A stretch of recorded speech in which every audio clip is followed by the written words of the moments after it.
Hello everyone, I am Scott and this is Barley from 2 To Go Adventures. Please subscribe to our channel and help us grow. Today we will show you how to reduce the sway on Sprinter vans by installing an accessory called Sumo springs. After a year of driving our 2019 two-wheel drive Sprinter with a high roof and a 170 length, we started noticing more sway to the van. This was likely due to the additional weight from our van build. Starting out as a cargo van prior to the build, the weight and the sway was a lot less. We typically experienced the sway while pulling into driveways or on the freeway due to wind gusts or while passing big trucks. While looking for a solution to help stop the sway, I ran across Sumo springs, a suspension enhancement for many vehicles including our 2019 Sprinter van. At the end of this video, we will give you a quick review of this product after driving 1,000 plus miles and whether we liked it or not. Sumo springs are specific to your vehicle and designed to work with the original factory springs. However, they do not recommend loading beyond the manufacturer's gross vehicle weight rating, referred to as GVWR specifications. At this stage, we installed the front Sumo springs only, as they were easy to install and easy to get. We purchased ours on Amazon, so here is the part number and the link information. Here are the tools you will need: a good floor jack, or boards under a cheesy jack like mine, since my floor jack failed, jack stands for safety, wood or something to block the rear wheels, and a 1/2 inch deep socket and ratchet wrench. So let's get started on the install. First, park the vehicle on level hard ground. Be sure to engage the emergency parking brake and place blocks in front and behind the rear wheels to prevent rolling.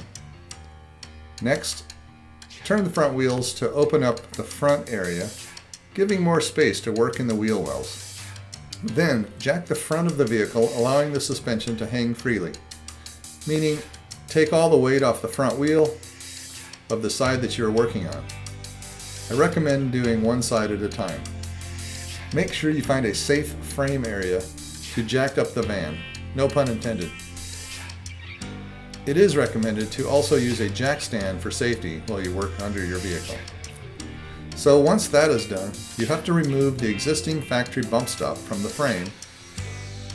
Be careful not to damage the plastic line routed near the nut area. Using a 1/2 inch deep well socket and ratchet wrench, simply hold the bump stop with your hand, wearing gloves is best, and remove the nut. Remember, lefty-loosey. Then, grab the new Sumo bump stop and insert the stud on the end of the Sumo spring into the hole where the factory bumper was located. Using the nut and washer provided, attach the Sumo spring to the frame and tighten securely. Repeat all these steps on the other side of your vehicle and you'll be ready to go on your next adventure. Now here's our review and thoughts after driving 1,000 plus miles with the Sumo springs installed.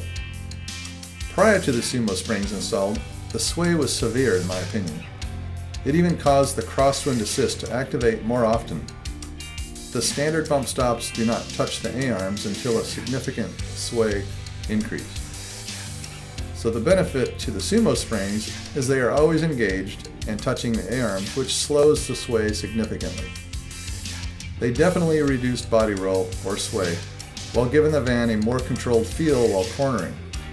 They also help with the straight line stability during wind gusts on the highway or while catching wind gusts passing semi-trucks. I believe the Sumo springs even help reduce the amount of times my crosswind assist is activated, since the crosswind doesn't rock the van as much. The only negative I've found by installing the Sumo springs is a slight increase in small bump absorption. On certain roads I can feel the smaller bumps more, but overall the ride is fine, and the reduced sway wins over the slight increase in small bump feel. I hope this video was helpful, and don't forget to subscribe. Thanks for watching.